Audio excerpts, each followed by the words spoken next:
है कि सबसे ज्यादा लोकतांत्रिक व्यवस्था ये होगी कि कुल 80 लाख का मामला है, 80 करोड़ का मामला तो है नहीं, और सब लोग जो भी नौकरी कहीं कर रहा है राज्य में या केंद्र में, वो डिजिटली कनेक्टेड है सरकार से। ठीक, 48 घंटे में इस पर रेफरेंडम हो सकता है कि भाई ये 80 लाख लोग क्या चाहते हैं। नहीं, इन्हीं के लिए है ना, नई हो चाहे पुरानी हो, ठीक ना। तो 80 लाख लोगों से क्यों नहीं पूछ ले एक बार कि भाई तुम क्या चाहते हो। हम कह रहे छोड़ो विजय बंधु को, आपको लगता है विजय बंधु नेतागिरी कर रहे हैं, छोड़ दो। रणवीर जी बोले नहीं ये संगठन बना लिए, इनको भी छोड़ देते हैं। सुधा जी को भी छोड़ो, आशीष जी को भी छोड़ो। 80 लाख से पूछ लो, एक मेल डाल दो सबको कि भैया तुम एनपीएस चाहते हो, ओपीएस चाहते हो। लोकतांत्रिक ढंग से जो उत्तर आए उस पर फैसला ले दीजिए अगले दिन, 3 दिन में मामला निपट जाएगा। एक रास्ता। दूसरा रास्ता मैं कहता हूं कि जो लोग बड़ी तनख्वाहों में सरकार में काम कर रहे हैं, मेरी बात समझिएगा, नई बात कह रहा हूं, 2 लाख 2.5 लाख 3 लाख रुपए की सैलरी में काम कर रहे हैं, मान लीजिए उनको पुरानी मिले नई मिले, वो बहुत ज्यादा फर्क नहीं पड़ेगा, उतनी व्यवस्था उनके पास कुशन रहता है।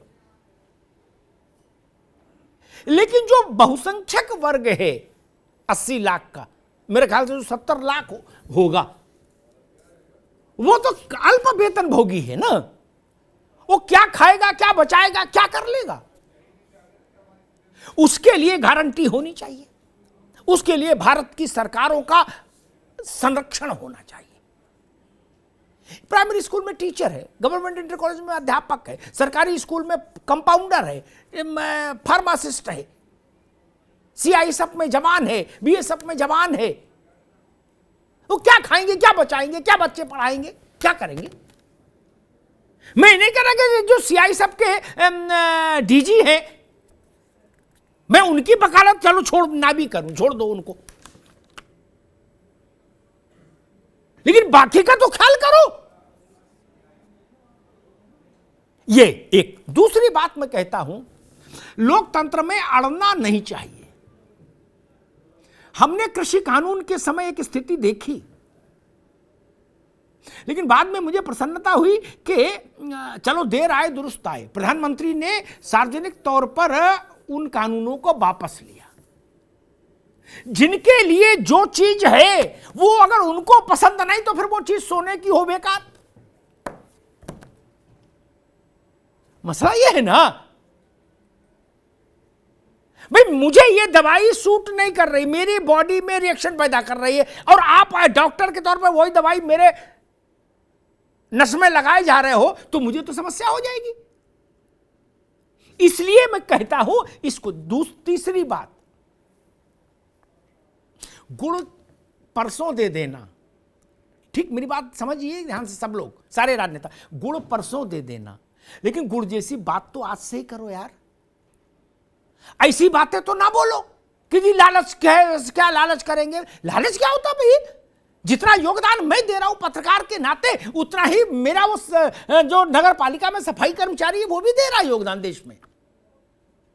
मैं ही ज्यादा बड़ा आदमी हूं क्या? नहीं, ये भारत मां है, ये 150 करोड़ लोगों के चेहरों को मिला के एक चेहरा बनता है। लालच क्या है? हर आदमी सेवा कर रहा है, प्रधानमंत्री से लेकर और चपरासी तक, सेना अध्यक्ष से लेकर खेत में काम करने वाला किसान तक, सब बराबर है। हमने जब लोकतंत्र स्वीकार किया तो क्या इसी यही कहा था। राजेंद्र प्रसाद जी से पूछा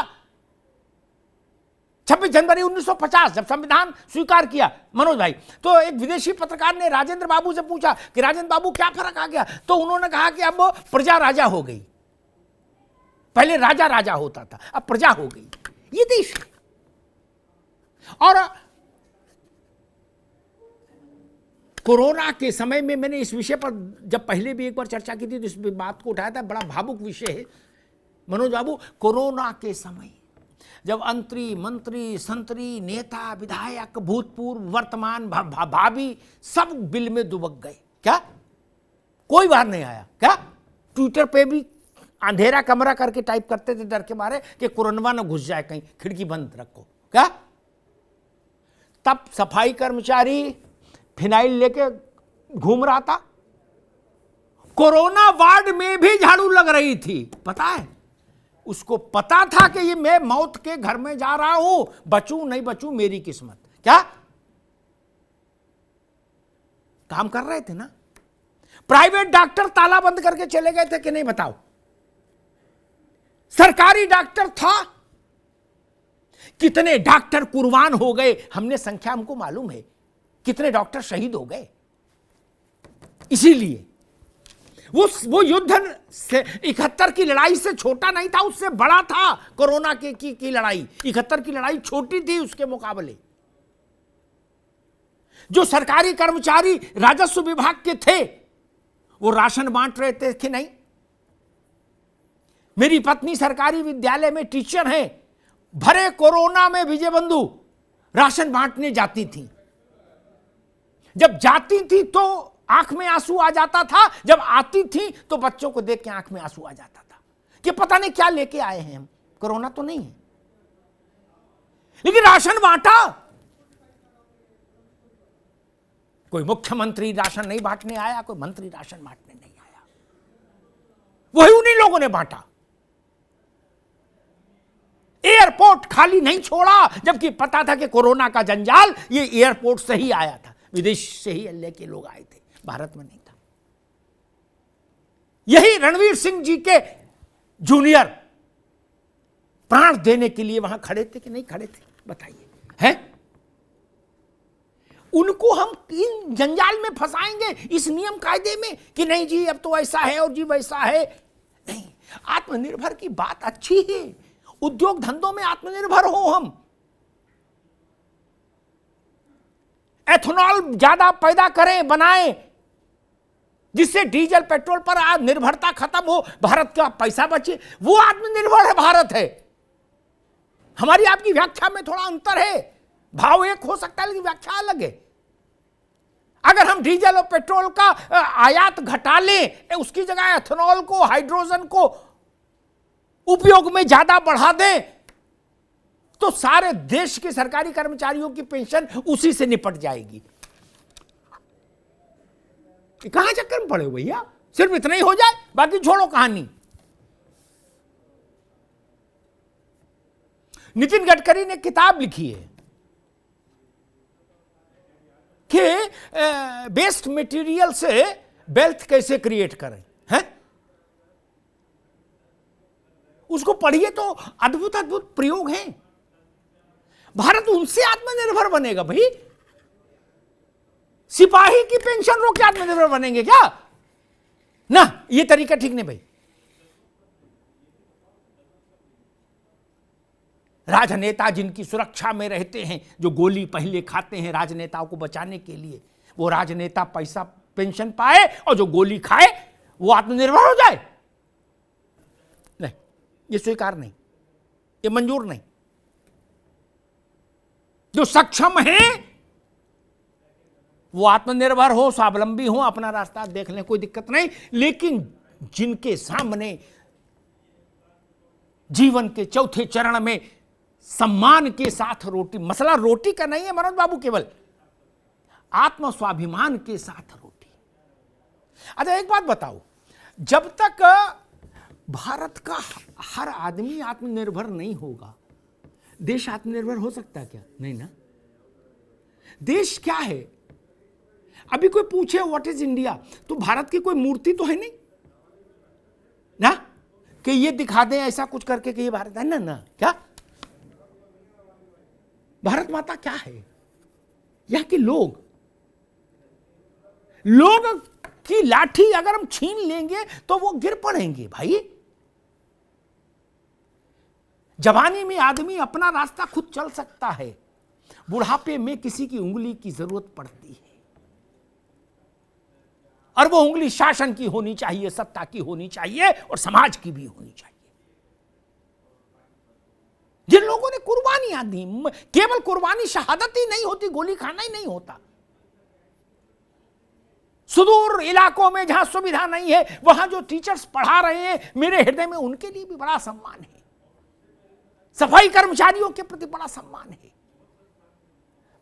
मनोज बाबू, हम आप सब ने देखा कि आज भी छोटी तनख्वाह का काम करने वाला सफाई कर्मचारी गटर में उतर के गटर साफ करता है, उसमें कितने लोग मर जाते हैं। क्या उनका त्याग किसी से कम है? नहीं, मेरी नजर में उनका त्याग बहुत बड़ा है। वो मिले तो उनके पांव धोने चाहिए। व्यक्ति की कुर्बानी हो जाती है भाई। जब हम सामाजिक थे, घर एक था, चूल्हा एक था, सब सबका ख्याल रखते थे, तब हम पेंशन देते थे मित्र। जब बूढ़ा बूढ़ी अकेले घर में रहेंगे तो उनका आटे का कनस्तर तो खाली हो जाएगा, कौन भरेगा? जेब में 4 पैसा रहेगा तो भतीजा और भतीजी या कोई रिश्तेदार, कोई बेटा बहू कुछ पूछ भी लेगा। ये सच्चाई नहीं है क्या? वो कहेगा जब चाचा के पास पैसे नहीं तो वहां जाके क्या करना? पैसा रहेगा तो आत्मसम्मान रहेगा, आत्मसम्मान रहेगा तो आत्मनिर्भर होगा व्यक्ति, व्यक्ति आत्मनिर्भर तो समाज आत्मनिर्भर, समाज आत्मनिर्भर तो राष्ट्र आत्मनिर्भर। मेरी थ्योरी ये है मित्र, कोई राष्ट्र व्यक्तियों के बिना वो नहीं हो सकता आत्मनिर्भर। राष्ट्र आत्मनिर्भर क्यों? राष्ट्र को वो है क्या जिसके 2 पैर हम लगा दे, खड़ा कर दे, बोले राष्ट्र खड़ा हो गया ना? ननकू और रज्जाक खड़े होंगे, आशीष बाबू गलत तो नहीं कह रहा, तो राष्ट्र खड़ा होगा। राष्ट्र के लोग खड़े होंगे तो ना राष्ट्र खड़ा होगा। इसलिए मैं निवेदन करूंगा, कृषि कानूनों जैसी परिस्थितियां हैं, राजनीतिक अखाड़ेबाजी में इस मुद्दे को ना ले जाया जाए। क्योंकि मैं एक और गंभीर बात कहता हूं, सरकारी कर्मचारी बहुत सारी गोपनीय व्यवस्थाओं को भी देखता है, शासन तंत्र को चलाता है मनोज भाई। उसमें और सरकार में बहुत गहरे मतभेद भी नहीं होने चाहिए ना, चाहे बॉर्डर सिक्योरिटी फोर्स हो चाहे कोई हो, उनका मन खुश कर रखना चाहिए। एक हमारे मित्र थे, वो एक बड़े कारपोरेट हाउस के सीईओ थे, तो उन्होंने एक नई बात कही, वो यहाँ बस उदाहरण के भर के लिए कहता हूँ। उन्होंने कहा कि विजय जी, कि अमिताभ जी, मैं अपने कर्मचारियों को मानसिक तौर पर संतुष्ट रखता हूँ। मैं क्यों? क्योंकि मैं सोचता हूँ यार, अगर थोड़े बहुत कुछ खर्च, अतिरिक्त खर्चे से ये मानसिक तौर पर संतुष्ट रहेंगे तो ज़्यादा काम करेंगे, परफॉर्मेंस अच्छी होगी, तो हमको लाभ ज़्यादा होगा। मैं कहूँगा, निवेदन करूँगा भारत सरकार से कि पाला मत खींचिए। ये सब मिलके तो सरकार है, देश है, समाज है, क्या है, कोई अलग है? जो लोग सरकार में हैं उनके परिवार के लोग भी सरकारी कर्मचारियों में हैं। ऐसा तो नहीं कि विदेश से लोग आए, सरकार वाले या कर्मचारी। लेकिन अगर देश में सद्भाव रखना है और शासन, राजनीतिक नेतृत्व तो कि एक नक्शा बनाता है, रोड मैप, उस पर काम तो कर्मचारी करता है ना। तो जिसको जमीन पर ट्रांसलेशन करना है, क्रियान्वयन करना है लक्ष्य के लिए, साधने के लिए, आत्मनिर्भर भारत बनाने का भी काम कौन करेगा मनोज जी? यही लोग करेंगे ना। ऐसा तो नहीं कि बाहर से आत्मनिर्भर बनाने वाले मिलते हैं कहीं। इसलिए इनकी सुरक्षा के लिए हमको भारत को प्रयास करना चाहिए। और वही बात, जब हम गरीब थे, गेहूं मांगकर बाहर से खाते थे, अमेरिका से गेहूं आता था तो हम पेंशन देते थे। आज हम ट्रिलियन बिलियन क्या क्या हो गए, तब ऐसी स्थिति नहीं। इस पर एक बार पुनर्विचार होना चाहिए। ये मुद्दा नहीं होना चाहिए कि 24 में हार के, हाँ ये मुद्दा बनेगा हार का जीत का, नहीं, उससे पहले इसका समाधान करिए।